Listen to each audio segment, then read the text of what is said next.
The GCV Green Network Partnership is committed to delivery of a high-quality, multifunctional green network across Glasgow and the Clyde Valley. This will be achieved through protection and enhancement of existing green network assets, and by master planning the green network into new development and retrofitting it into existing areas. The partnership is working to make the city region a better place through creation of the GCV Green Network, which is a significant component of the Central Scotland Green Network, a national development within the Scottish Government's National Planning Framework.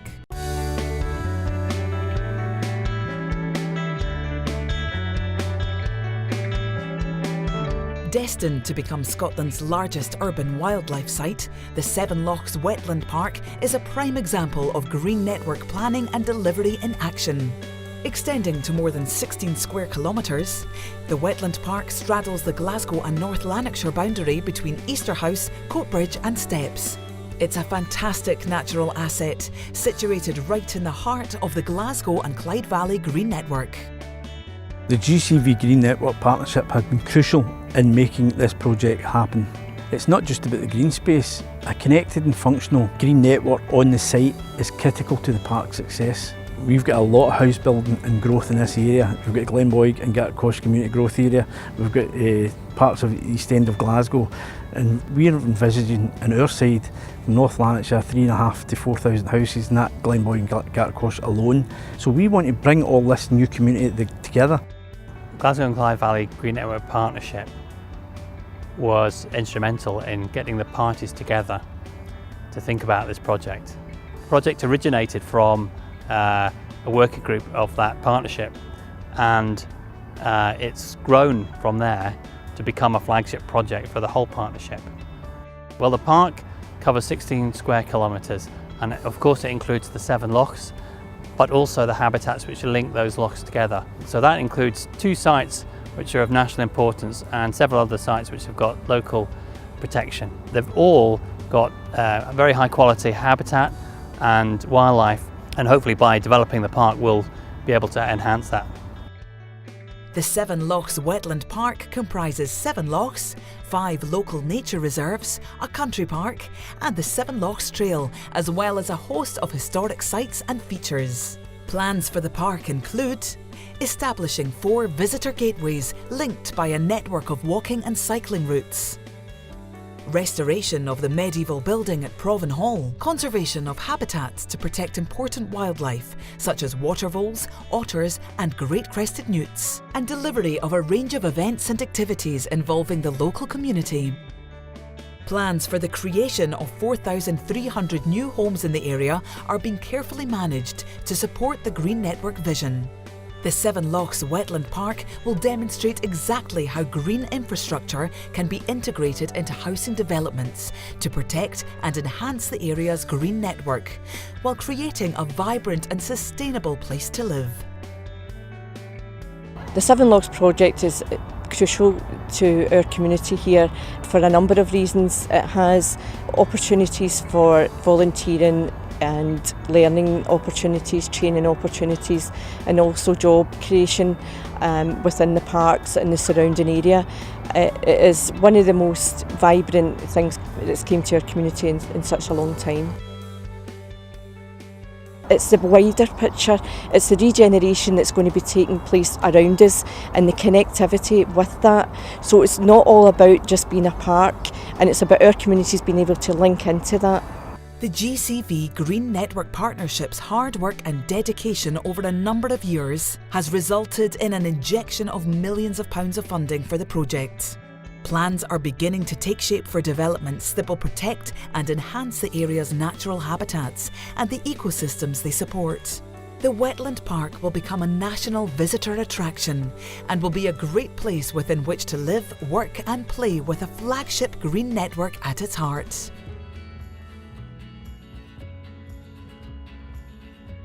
East Renfrewshire's Maiden Hill site is located on the edge of Newton Mearns to the south of Glasgow. An 85-hectare greenfield release site close to the M77 motorway on which 1,000 new homes will be built. Maidenhill has the potential to be a truly innovative development and an exemplar of best practice for the partnership's integrated green infrastructure approach. One of the very first meetings in terms of the development of this site was with the Green Network Partnership. They helped us identify what we needed to do in terms of hydrology, recognising where the water went. They helped us with a brief for a hydrology study so that we could fully understand that, and they've worked with us in every step of the way to make sure that we keep the Green Network at the heart of this development.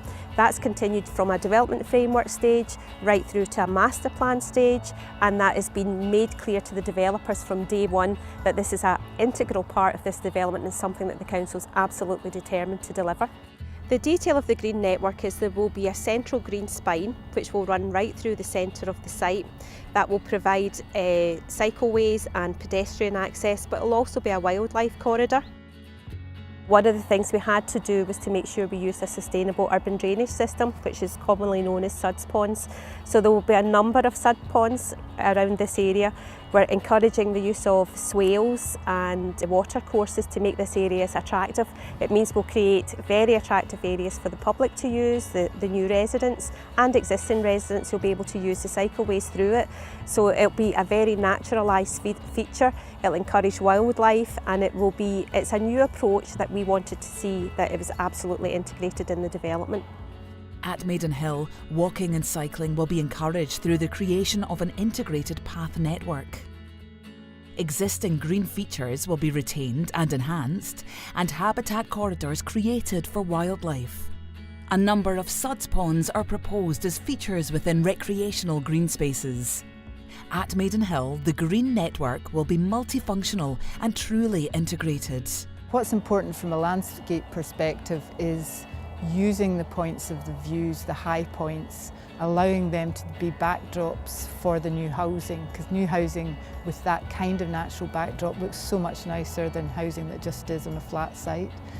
The outside of the site is also highly visible from the M77 and the new approach road on the southern flank of Newton Mearns.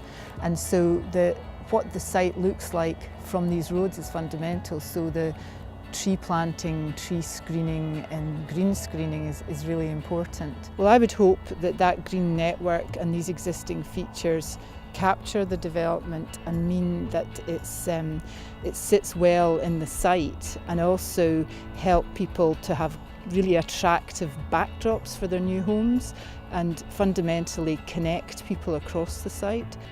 Well, we're now in the situation where we have a very strong policy landscape in terms of green networks and green infrastructure, and we've had an economic downturn over the last few years which is starting to pick up again, so new developments are coming through the planning process. So it's very much a reality for developers that are going to have to consider how they integrate the green network and green infrastructure within their developments. So really at the partnership we would just make the offer to developers that we're here as a resource to help you through this transitional phase.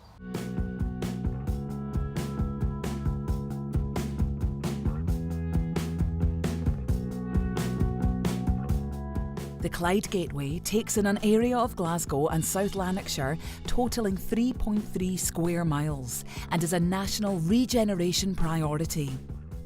The Clyde Gateway has in recent years undergone massive transformation, and the principle of integrating the green network as a fundamental part of the regeneration process has been embraced by delivery partners from the outset. Well, we're here in the heart of Clyde Gateway, and this is Kilmarnock. This is one of the key entry points to Clyde Gateway. We've got Kilmarnock Station here, and we're about a couple of miles from Glasgow city centre. We're on the banks of the River Clyde, and we're in the heart of the Arena District, next to Celtic Park, the National Indoor Sports Arena, and at the very heart of the Commonwealth Games activity. And just a short distance along the road is where the Athletes Village is for the Commonwealth Games. We had 6,000 athletes and officials there during the Commonwealth Games. But back in 2006 and 2007, this was a very different place. Large areas of vacant and derelict land, and it was an area that was constrained by a whole range of issues, including drainage, flooding, all of which was contributing to a decline in this area. We were involved in proposals for the Clyde Gateway area very early on. In fact, before the Urban Regeneration Company actually came together, we were working in partnership with a number of organisations, the local authorities and Scottish Enterprise and so on, looking at the potential for integrating the green network into the east end of Glasgow, and that was encapsulated in a green network strategy for the Clyde Gateway area. Well, in terms of the challenges of creating a green network and the move towards sustainable urban drainage systems, that was quite early in its thinking back in 2006 and 2007. And so what the Green Network Partnership were able to do was to bring expert advice to the table, to enable and encourage people to look at that type of thinking. They were able to bring a clarity of vision and a clarity of purpose around green networks that allowed companies like Clyde Gateway and our partners like Glasgow City Council, South Lanarkshire Council and others to buy into that. The partnership strategy helped inform the integration of the green network throughout the Clyde Gateway, raising ambitions and embedding the green network ethos into plans. Evidence of success can be seen across the area, for example at Dalmarnock Station's diagonal walkway and at the new Cunningar Loop Woodland Park. What Forestry Commission are doing is creating a new forest park in the heart of our area and in the heart of our city, and it engages people with the Forestry Commission and the work that they're doing, but they're doing it in a really new and exciting way. They're getting people closer to the river, they're getting people closer to nature. The proposal for the Cunningar Woodland Park emerged from the 2007 Clyde Gateway Green Network strategy developed by the partnership. Well, the Cunningar Woodland Park contains cycleways for all abilities and all ages. It contains a bouldering park, one of the first in Scotland. It contains paths for all abilities to walk. It's bordered on all sides by the River Clyde, and it's very hard to believe you're only a mile and a half from the city centre of Glasgow. It's an oasis, a woodland park where people can escape from the pressures of the city. GCV Green Network Partnership has a vision of delivering the green network right across the city region. And if we're going to realise that ambition, then we need to be able to see the green network delivered in new developments like we'll be seeing at Maiden Hill, and also in regeneration projects like we'll see at the Clyde Gateway URC area.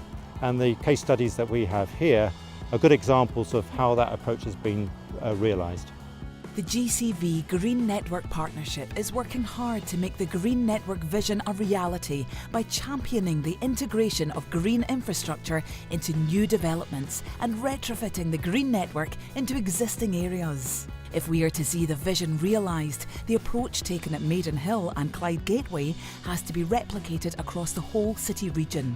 Only then can we claim to have a truly integrated Glasgow and Clyde Valley green network.